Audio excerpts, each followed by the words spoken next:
I thought in working on the design of a global society that what I had put on paper sounded good to me, but I said, how do you know it'll work? And talk to myself. That's what thinking is.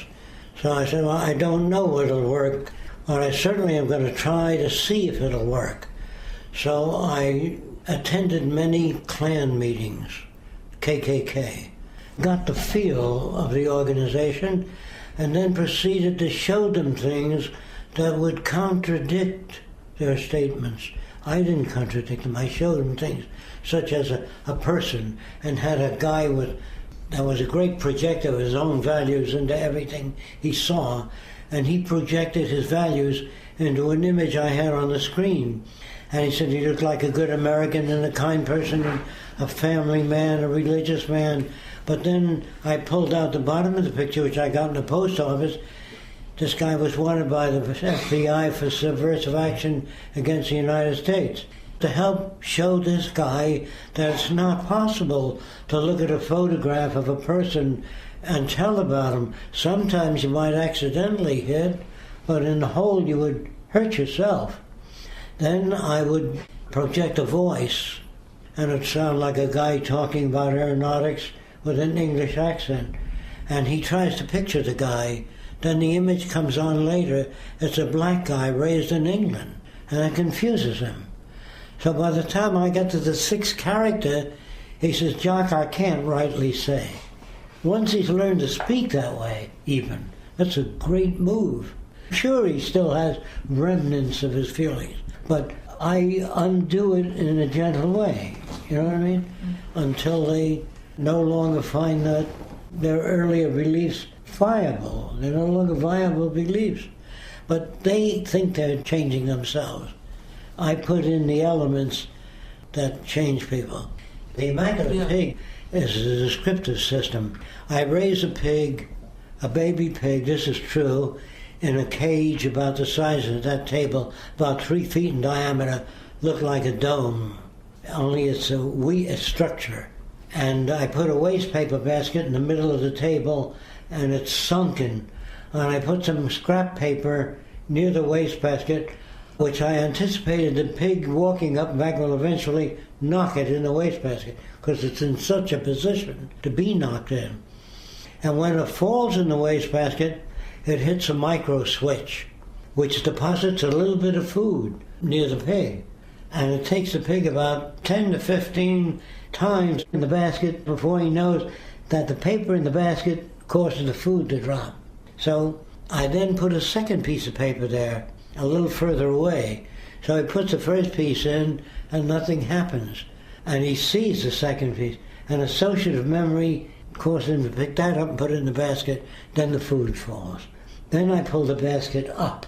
I start with the basket down because it takes me too long to train the pig to pick it up and put it in the basket. But if you start low, all you have to do is pick it up then. Once it's left, he puts it in the basket. Then I put 3 dirty rags around. And I put a white jacket on the pig, a red cross lettering, the Immaculate Pig. So he comes into this dirty room, picks up all the dirty stuff, puts it in the wastebasket, because it says put waste here. The next thing I do is I make a bed for the pig on rollers, 2 rollers, so the bedding can roll. And I put the pig in a very confined environment, same pig. And he walks up and back like a man in prison or an animal in a cage. Then I put a roller connected to one of the rollers, and the pig will get up on it, adrenaline, and just turn it, because it only turns, and that changes the dirty bed sheet. Then the next thing is I want to teach the pig to take a shower. So how do you get the pig to take a shower? I bend a rubber hose around like the letter U. That's a little bit higher than the height of the pig.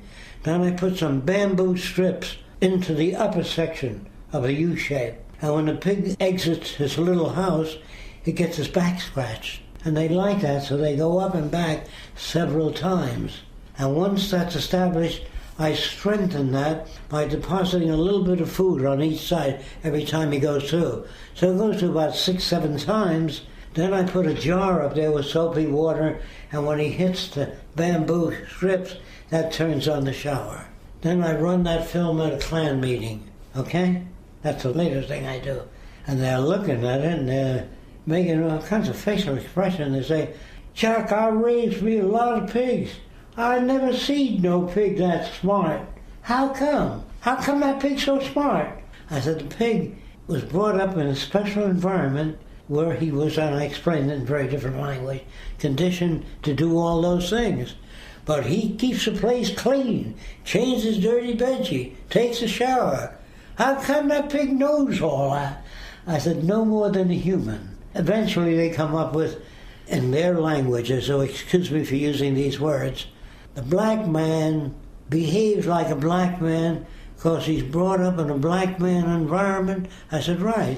If you brought up that black man as a baby in Ireland, he'd say, did you know, by God, that Lincoln was Irish? You know, he would speak just like an Irishman if the black man was brought up in Ireland. Or if you took a nice Jewish boy and brought him up in Nazi Germany, he'd become a Nazi. See, it's the environment that shapes the basic values. Of course, the role models is what I'm talking about. If your heroes are pilots that shot down a lot of airplanes, a humanist would say, I wonder if that pilot slept well that night when he shot down that plane. He sleeps very well because they pin a medal on him. And when he burns a village, they pin a medal on him and put an X on the fuselage for all the villages he burned. So he feels proud and great. And the people in the concentration camp that turned on the gas chamber, normal Jewish people said to me, do you think those people could sleep at night? I said, they sleep very well, because turning that gas chamber valve to them means getting rid of monsters, because the way they were brought up, like we were taught about the Japanese, we even took American citizen Japanese and put them in our own concentration camps. You know what I mean? So all this business about conscience, that's a created thing, and you can use it any way you want to. People have a guilty conscience because they're told, if you take anything that doesn't belong to you, a criminal is one who removes an object that belongs to you without your permission.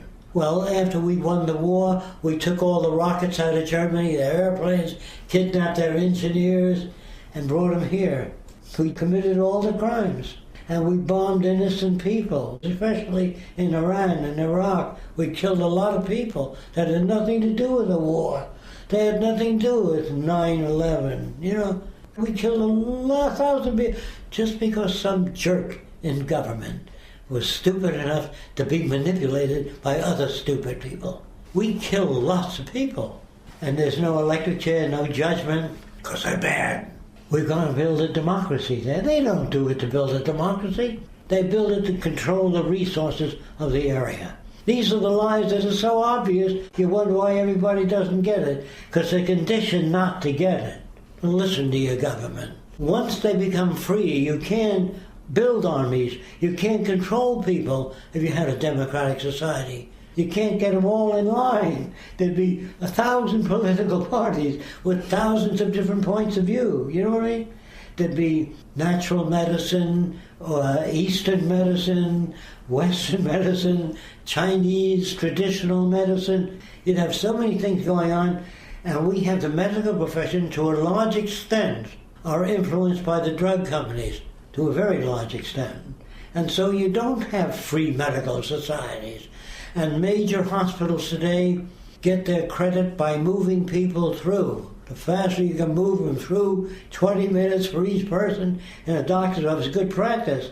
But a doctor's a humanist and concerned with a person, he may spend an hour and a half with you. He's a lousy businessman. They don't want that kind of doctor in hospitals that spends too much time. So you've got a very predatory system. There's nothing about the system that I would uphold. Nothing. Or any other system, or any other country.